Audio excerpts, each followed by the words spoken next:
क्या आपने कभी किसी भगवान को ईंट पर खड़ा देखा है, दोनों हाथ कमर पर टिके हुए, मानो किसी की प्रतीक्षा में हो। महाराष्ट्र के पंढरपुर में एक ऐसा रहस्यमय मंदिर है जहां हर साल लाखों लोग पैदल पहुंचते हैं। न कोई दिखावा, न कोई जोर जबरदस्ती, बस सच्ची आस्था, भक्ति और प्रेम। इस यात्रा को कहा जाता है वारी, और इस यात्रा का केंद्र है भगवान विठोबा। आज हम जिस विषय पर बात कर रहे हैं वो सिर्फ एक कहानी नहीं है, बल्कि एक जीवन परंपरा, एक ऐसा सत्य जिसे आज भी लाखों लोग जीते, महसूस करते हैं और अनुभव करते हैं। यह कोई कल्पना नहीं, यह उस आस्था का प्रमाण है जो सदियों से चलती आ रही है। आज हम आपके सामने जो प्रस्तुत करने जा रहे हैं वह है भगवान विठोबा की जीवंत वास्तविकता, इतिहास, संतों के अनुभव और भक्तों की जुबानी उनकी महिमा। भगवान विठोबा, जिन्हें विठल, पांडुरंग और हरि के नाम से जाना जाता है, महाराष्ट्र, कर्नाटक, गोवा और आंध्र प्रदेश के करोड़ों भक्तों के आराध्य है। विठोबा का स्वरूप अनोखा है। ना तो वो पारंपरिक विष्णु की तरह दिखते हैं, ना शिव की तरह। उनका रूप ऐसा है जिसमें वो दोनों हाथ कमर पर टिकाए खड़े हैं, मानो किसी का इंतजार कर रहे हो। कहते हैं उनका चेहरा शांत है, लेकिन आंखों में एक अलौकिक ऊर्जा है।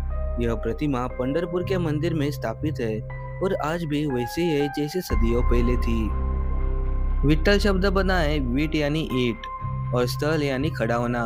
क्योंकि भगवान ईंट पर खड़े हुए थे, इसलिए विठल कहे गए। कुछ मान्यताएं उन्हें श्री कृष्ण का अवतार मानती है, लेकिन कुछ भक्त मानते हैं कि वो स्वयं प्रेम का रूप है। कोई भी भक्त जब भी उन्हें सच्चे मन से बुलाता है तो वह उनके सामने आते हैं। अब बात करते हैं उस प्रसंग की जहाँ से विठोबा के रूप की स्थापना होती है। पुंडलिक की वास्तविक जीवन घटना। पुंडलिक एक समय में एक स्वार्थी और अभिमानी युवक था, लेकिन जीवन की यात्रा ने उसका हृदय बदल दिया। एक तीर्थ में उसने वृद्ध साधुओं को माता पिता की सेवा करते देखा और तभी से उसने संकल्प लिया कि वह जीवन का शेष भाग केवल अपने माता पिता की सेवा में ही लगाएगा। वह सेवा में इतना तल्लीन हो गया कि जब स्वयं भगवान विष्णु उसके घर आए तब भी उसने सेवा को प्राथमिकता दी। उसने भगवान से कहा, प्रभु कृपया कुछ समय ईंट पर खड़े हो जाए, मैं अभी माता पिता की सेवा कर रहा हूँ। भगवान मुस्कुराए और वही खड़े रह गए। वही स्थान पंढरपुर बन गया, वही ईंट आज भी वहाँ रखी है और वही विठोबा का रूप साकार हुआ।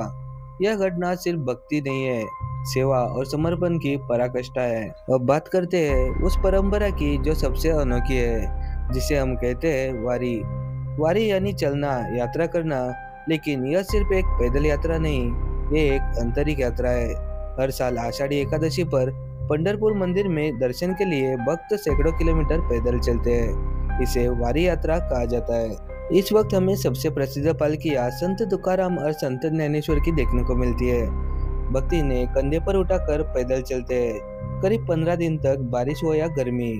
ये कहते हैं हरि विठोबा ज्ञानबा तुकाराम। रास्ते भर अभंग गाए जाते हैं और मराठी भक्ति गीत। कई लोगों को प्रश्न उठता है ये करते क्यों है। इसकी मान्यता यह है, विठोबा जब तक बुलाते नहीं आप जा नहीं सकते।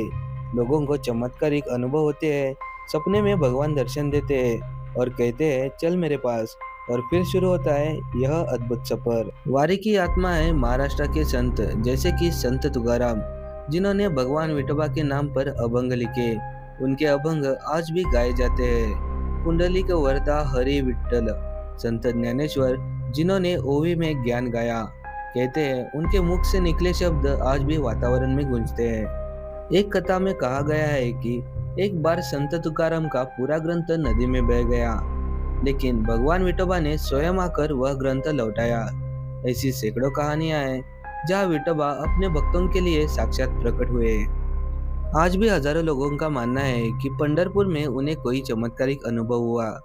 किसी को नौकरी मिली, किसी को संतान का वरदान, किसी को कैंसर से मुक्ति।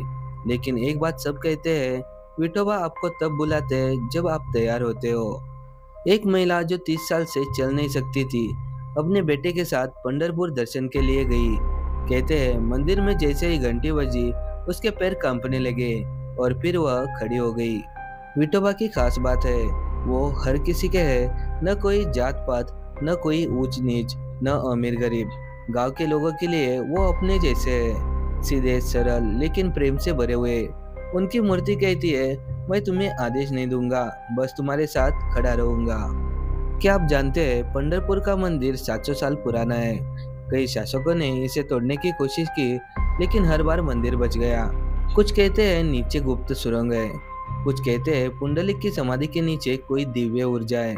आज भी वैज्ञानिक इसकी गहराई तक नहीं जा सके। क्या यह केवल आस्था है या वास्तव में कुछ अलौकिक ऊर्जा है जो हर साल लाखों लोगों को खींच लाती है?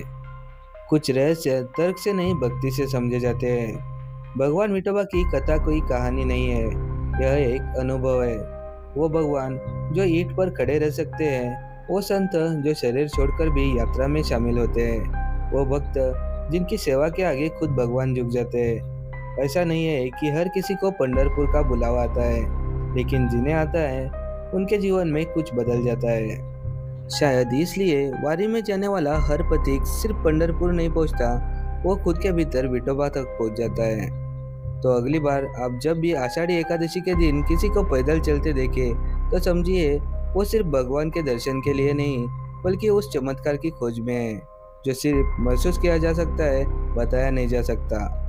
जय हरि विठल, जय रखुमाई। और हाँ, अगली बार जब कोई आपसे पूछे कि कौन है विठोबा, तो बस इतना कहना, वो जो भक्त के लिए ईंट पर भी खड़ा हो जाए। आप देख रहे थे द अनसीन फाइल्स। अगर आपको यह वीडियो अच्छी लगी तो लाइक शेयर सब्सक्राइब जरूर कर देना। मिलते हैं अगली वीडियो में।